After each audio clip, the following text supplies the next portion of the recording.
아는 만큼 힘이 되는 부동산 이야기 한윤기 교수입니다. 오늘은 나의 아파트 가치는 얼마인가에 대해서 학습하도록 하겠습니다. 우리가 나의 자산을 평가하는 방식은 세 가지 방식이 있습니다. 이 세 가지 방식은요, 우리가 건물이라든지 건설기계, 항공기, 선박 같은 경우는요, 원가 방식한 원가법을 적용합니다.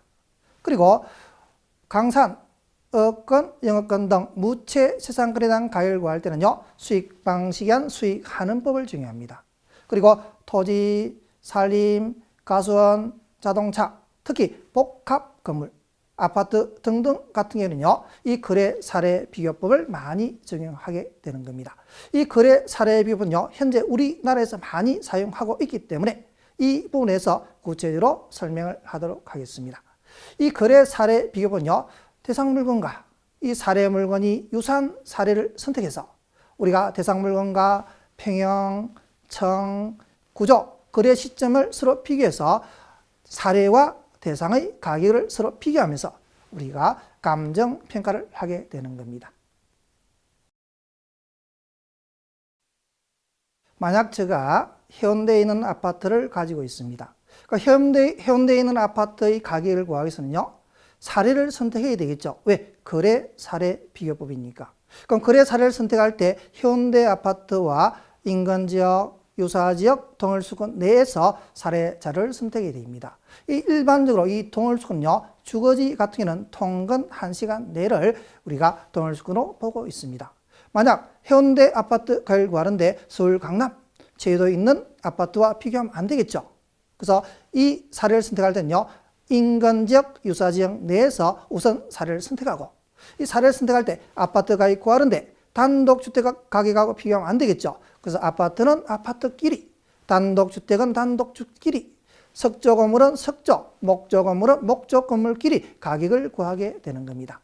그리고 만약 이 현대 아파트 가격을 구하는데 이 사례를 우리가 연산동에 있는 아파트를 사례를 선택했을 때 이 연산동에 있는 아파트가요, 아버지가 아들한테 10% 싸게 파는 물건을 사례를 선택했을 때는요, 이를 객관화시키는 작업이 필요합니다. 이런 사정이 있는 것을 보정하는 것을 사정보정이라고 합니다.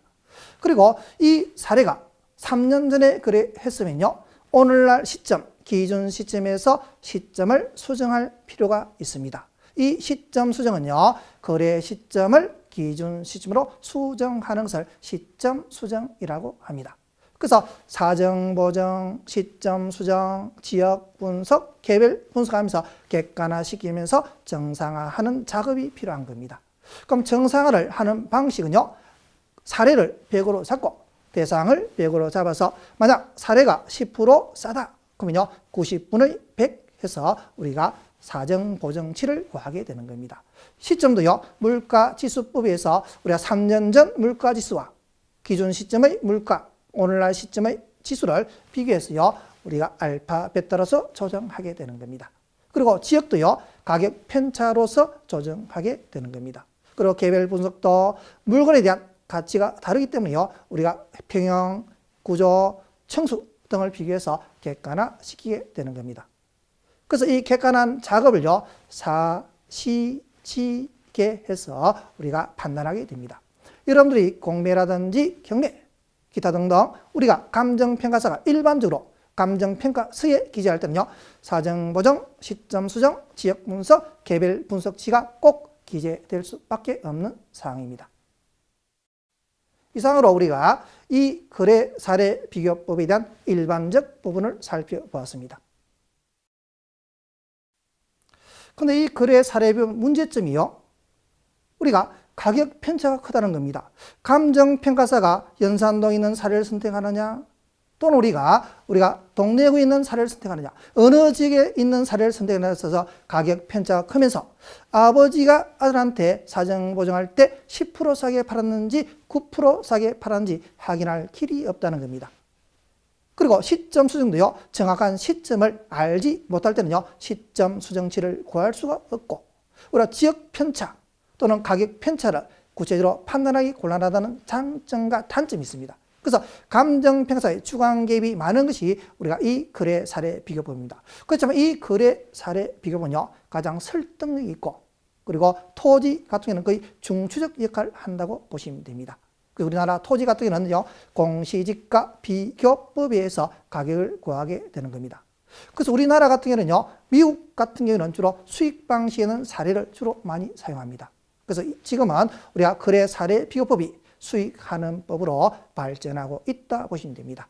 이 수익하는 법은 과학적이면서 어느 정도 누군가 돈을 많이 벌 때 수익에 의해서 가격을 책정하는 것이 수익 방식입니다.